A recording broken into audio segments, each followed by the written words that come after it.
आज मी तुम्हाला अशी एक खास प्रकारची रेमेडी सांगणार आहे, ज्याचा वापर करून जर तुमच्या केसांची वाढ महिन्यांपासून किंवा मग वर्षांपासून थांबलेली असेल, तर फक्त 1 ते 2 आठवड्यातच तुमच्या केसांची वाढ पुन्हा सुरू होईल आणि त्यासोबतच केस इतके लांब होतील की तुम्ही कधी विचार देखील केलेला नसेल. आणि हा उपाय तुमचे केस लांब तर करेलच, सोबतच केसांना खूप जास्त सिल्की देखील बनवणार आहेत. या रेमेडीचा खूप लोकांनी वापर देखील केलेला आहे आणि त्यांना त्यांच्या केसांमध्ये खूप छान असे रिझल्ट देखील भेटलेले आहेत. आणि आपल्याला या रेमेडीसाठी खर्च वगैरे करण्याची देखील अजिबात गरज नाहीये, कारण घरामधीलच फक्त 2 ते 3 गोष्टींपासून आपली ही रेमेडी तयार होणार आहे. आणि जर तुम्ही याचा योग्य पद्धतीने वापर केला तर तुम्हाला 100% रिझल्ट मिळेल. पण त्यासाठी तुम्हाला आपला हा व्हिडिओ शेवटपर्यंत पाहायचा आहे आणि त्यासोबतच तुम्ही आपला हा व्हिडिओ कोणत्या गावामधून किंवा मग कोणत्या शहरामधून पाहत आहात हे देखील कमेंटमध्ये सांगायला अजिबात विसरू नका. तर बघा, आपली ही रेमेडी बनवण्यासाठी सर्वात अगोदर आपल्याला इथं आलं म्हणजेच अद्रक लागणार आहे. आणि आपल्याला खूप जास्त प्रमाणावरती अद्रक देखील घ्यायची अजिबात गरज नाहीये. तर फक्त 1 इंच एवढंच आलं आपल्याला इथं वापरायचं आहे.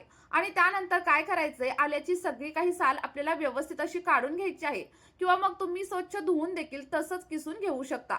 आणि जर तुम्हाला किसायचं वगैरे नसेल तर याचे छोटे छोटे तुकडे करा आणि मिक्सरच्या ग्राइंडरमध्ये म्हणजेच मिक्सरच्या जारमध्ये ऍड करून तुम्ही तसा देखील आल्याचा सगळा काही केस करून घेऊ शकता. आणि जर तुम्ही आलं पहिल्यांदाच वापरत असाल तर एकदा पॅच टेस्ट नक्की करून बघा. आणि या अगोदर जर तुम्ही तुमच्या केसांमध्ये कधीही आल्याचा वापर वगैरे केलेला नसेल तर तुमच्या कानाच्या मागच्या भागावरती थोडासा आल्याचा रस लावून बघा. आणि जर तुम्हाला सूट वगैरे होत असेल ना, तर तुम्ही अगदी बिनधास्तपणे याचा वापर करू शकता. त्याचप्रमाणे आल्याचे खूप सारे फायदे आपल्या केसांसाठी होत असतात. आपल्या केसांच्या वाढीसाठी आलं प्रोत्साहन देत असतं. त्याचप्रमाणे जर तुम्हाला कोंडा वगैरे असेल तर कोंड्याची समस्या देखील हळूहळू कमी होते. आणि आपलं स्कॅल्प अगदी हेल्दी बनण्यासाठी देखील अद्रक आपल्याला हेल्प करत असतं. तर इथे बघा, मी आलं व्यवस्थित असं किसून घेतलेलं आहे. आणि त्यानंतर आपल्याला काय करायचंय हे देखील आपण पुढे पाहणार आहोत. बघा, जेवढ्या प्रमाणामध्ये मी तुम्हाला सांगितलंय तेवढ्याच प्रमाणामध्ये तुम्हाला आल्याचा वापर करायचा आहे. त्यानंतर आपल्याला एक पॅन घ्यायचा आहे, किंवा मग तुमच्याकडे जे कोणतं भांडं असेल ते घ्या. आणि या भांड्यामध्ये आपल्याला साधारणतः 1 ग्लास एवढं फिल्टर केलेलं पाणी देखील ऍड करायचं आहे. लक्षात ठेवा, फिल्टर केलेल्या पाण्याचाच वापर करा, किंवा जर फिल्टरचं पाणी नसेल तर तुम्ही पिण्यासाठी जे पाणी वापरता त्या पाण्याचा देखील वापर इथं नक्कीच करू शकता. बघा, जवळपास 200 ml च्या आसपास आपण पाणी इथं घेतलेलं आहे. आणि मी सांगितलेल्या पद्धतीनेच तुम्हाला ही रेमेडी बनवायची आहे. आणि त्यासाठी आपला हा व्हिडिओ शेवटपर्यंत नक्की बघा. बघा, त्यानंतर आता आपल्याला इथं रोजमेरीची पानं घ्यायची आहेत आणि ही आपल्या केसांसाठी खूप चांगली मानली जातात. सोबतच रोजमेरी आपल्या त्वचेसाठी देखील खूप चांगली असते. आणि रोजमेरी ही एक नैसर्गिक वनस्पती आहे, त्यामुळे तुम्ही याचा वापर अगदी बिनधास्तपणे करू शकता. आणि ही खूप जास्त महाग देखील नसते. तुम्ही मार्केटमधून अगदी इझिली खरेदी करू शकता, किंवा मग तुम्हाला ऑनलाईन देखील अगदी सहज मिळून जाईल. मी तुम्हाला डिस्क्रिप्शन बॉक्समध्ये याची लिंक देखील प्रोव्हाइड करते, तुम्ही तिथून देखील नक्कीच परचेस करू शकता. आणि जर का तुमच्याकडे रोजमेरीचं झाड वगैरे असेल तर तुम्ही ताजी रोजमेरीची पानं देखील आपल्या या रेमेडीसाठी नक्कीच वापरू शकता. आणि रोजमेरी दिसायला अशी काही असते. आणि जर तुमचा माझ्यावरती विश्वास नसेल तर तुम्ही गुगलवरती देखील याचे फायदे नक्कीच सर्च करू शकता. बघा, जर तुम्ही एकदा याचा वापर केला तर नंतर तुम्ही सतत रोजमेरीचा वापर तुमच्या केसांवरती करायला चालू कराल. आपल्याला जास्त नाही तर साधारणतः 1 चमचा एवढीच रोजमेरीची पानं आपल्या या रेमेडीसाठी वापरायची आहेत. चला तर मग आता हे हेअर टॉनिक कसं बनवायचं ते आपण पाहूयात. तर त्यासाठी आपण जे काही पाणी एका भांड्यामध्ये ऍड केलेलं होतं ते पाणी आपल्याला गरम होण्यासाठी ठेवायचं आहे. आणि त्यानंतर आपण 1 इंच आलं किसून घेतलेलं होतं, तेच किसून घेतलेलं आलं या पाण्यामध्ये ऍड करायचं आहे. ऍड केल्याच्या नंतर पाणी व्यवस्थित असं मिक्स करून घ्या. आल्यामध्ये अँटीऑक्सिडंट, फॅटी ऍसिड्स आणि सोबतच अँटी मायक्रोबियल गुणधर्म असतात, जे आपल्या केसांच्या मुळांना मजबूत बनवतात आणि सोबतच आपल्या स्कॅल्प मधील रक्ताभिसरण म्हणजेच ब्लड सर्क्युलेशन वाढवण्यासाठी देखील मदत करत असतात. आणि जर तुम्हाला कोंड्याची वगैरे समस्या असेल किंवा मग स्कॅल्प मध्ये खाज वगैरे येत असेल ना, तर या सगळ्या समस्या दूर करण्यासाठी देखील आपल्याला ही रेमेडी खूप जास्त प्रमाणावरती हेल्प करणार आहे. बघा, आलं ऍड केल्याच्या नंतर साधारणतः 1 ते 1.5 मिनिटं आपल्याला पाणी व्यवस्थित असं बॉईल करून घ्यायचं आहे. आणि त्यानंतर याच्यामध्ये साधारणतः 1 चमचा एवढी रोजमेरीची पानं देखील ऍड करायची आहेत. रोजमेरीची पानं आपल्या केसांसाठी एक नैसर्गिक वरदान आहे. यामुळे आपली केस गळती बंद होते आणि त्यासोबतच नवीन केस उगवण्यासाठी देखील मदत होत असते. आणि त्यासोबतच रोजमेरीमध्ये अँटी इन्फ्लेमेटरी गुणधर्म असतात. आणि यामुळे जर तुमचे केस मधून वगैरे तुटत असतील तर ती समस्या देखील कमी होते. आणि सोबतच केसांवरती एक नैसर्गिक चमक येण्यासाठी मदत होत असते. रोजमेरी ऍड केल्याच्या नंतर अगदी 1 मिनिटांसाठी आपल्याला पाणी व्यवस्थित असं बॉईल करून घ्यायचं आहे. आणि बॉईल झाल्याच्या नंतर पुढे आपल्याला साधारणतः 8 ते 10 एवढ्या लवंगा देखील या पाण्यामध्ये ऍड करायच्या आहेत. बघा, तुम्हाला माझ्यासारख्याच फुलं असलेल्या लवंगांचा वापर करायचा आहे आणि त्या लवंगा देखील याच पाण्यामध्ये ऍड करायच्या आहेत. आणि लवंगा देखील आपल्या केसांसाठी खूप चांगल्या मानल्या जातात, कारण यामध्ये युजोनल नावाचा एक घटक असतो, ज्यामुळे आपल्या स्कॅल्प मधील ब्लड सर्क्युलेशन सुधारतं आणि केसांची वाढ अगदी वेगाने होण्यासाठी सुरुवात होत असते. लवंगांचा वापर केल्यामुळे आपले हेअर फॉलिकल्स म्हणजेच केसांची मुळं अगदी ऍक्टिव्ह होतात आणि त्यामुळे आपल्या स्कॅल्पवरती नवीन केस उगवायला देखील मदत होत असते. आणि जर तुमचे केस मधूनच तुटत असतील किंवा मग तुम्हाला कोंड्याची समस्या असेल ना, तर तुम्ही लवंगांचा वापर या रेमेडीमध्ये नक्कीच करा. बघा, लवंगा इथं आपण ऍड केलेल्या आहेत आणि त्यानंतर आपण याच्यामध्ये साधारणतः 1 चमचा एवढी कलौंजी म्हणजेच ब्लॅक सीड्स देखील ऍड करणार आहे. आता याला नायजेला सीड्स असं देखील म्हणतात. आणि इथे व्यवस्थित लक्ष देऊन बघा, कारण खूप लोक गोंधळ करतात आणि याच कलौंजीला काळे तीळ समजतात.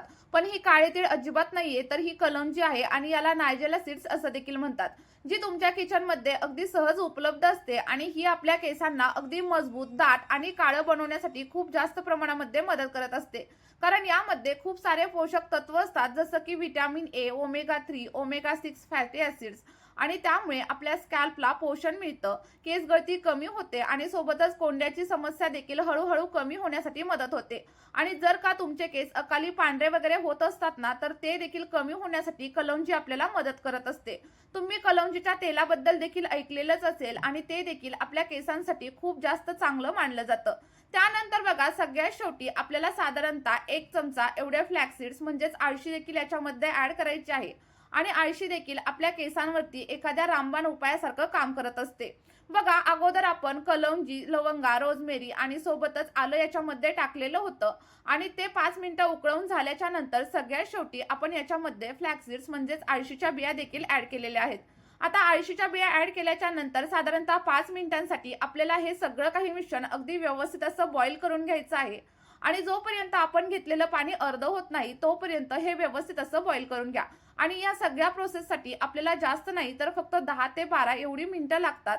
आणि त्यानंतर आपलं पॉवरफुल असं सिरम किंवा पॉवरफुल असं टॉनिक इथं रेडी होतं. आणि तुम्ही इथं बघू शकता, साधारणतः 8 ते 10 मिनिटं झालेली आहेत आणि आपलं जे काही टॉनिक आहे ना, ते देखील अगदी रेडी झालेलं तुम्हाला इथं दिसत असेल. म्हणजेच काय, तर आपण घेतलेलं पाणी जवळजवळ अर्ध झालंय आणि सोबतच पाण्याचा कलर देखील पूर्णपणे चेंज झालेला आहे. आता तुम्हाला गॅसची फ्लेम पूर्णपणे बंद करायची आहे आणि बंद केल्याच्या नंतर आपलं जे काही सिरम आहे ते आपल्याला थंड वगैरे करण्यासाठी अजिबातच ठेवायचं नाहीये. तर गरम असतानाच सगळं काही सिरम आपल्याला गाळून घ्यायचंय, कारण जर हे थंड केलं तर ते नंतर गाळलं वगैरे अजिबात जाणार नाही. पण लक्षात ठेवा, तुम्हाला हे अप्लाय करताना पूर्णपणे थंड करायचंय आणि त्यानंतरच केसांवरती अप्लाय करायचंय. पण त्या अगोदर तुम्हाला एक छोटीशी विनंती आहे, जर तुम्ही चॅनलवरती नवीन असाल तर चॅनलला सबस्क्राईब करा आणि व्हिडिओ तुम्हाला थोडा जरी आवडला असेल तर व्हिडिओला लाईक केल्याशिवाय अजिबात जाऊ नका.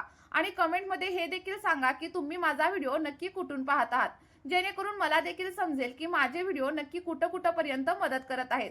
तर बघा, आपण इथे सगळं काही आपलं टॉनिक गाळून घेतलेलं आहे आणि हे थोडंसं गरम आहे, त्यामुळे तुम्ही असंच हे केसांवरती अजिबात अप्लाय करू नका. तर सगळ्यात पहिल्यांदा आपल्याला हे टॉनिक पूर्णपणे थंड करून घ्यायचं आहे आणि त्यानंतरच केसांमध्ये अप्लाय करायचं आहे.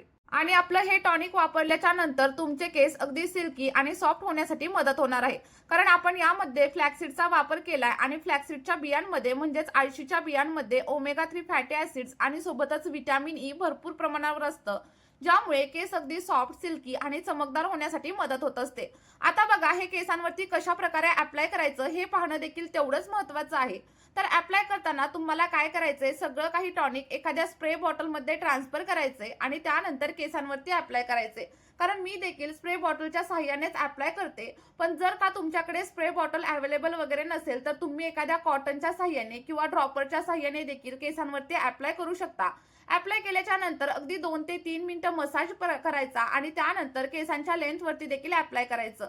आणि बघा, 2 ते 3 तासानंतर तुम्ही हेअर वॉश देखील नक्कीच करू शकता आणि त्यानंतर तुम्हाला जे काही रिझल्ट भेटतील ना, ते मात्र अमेझिंग असतील.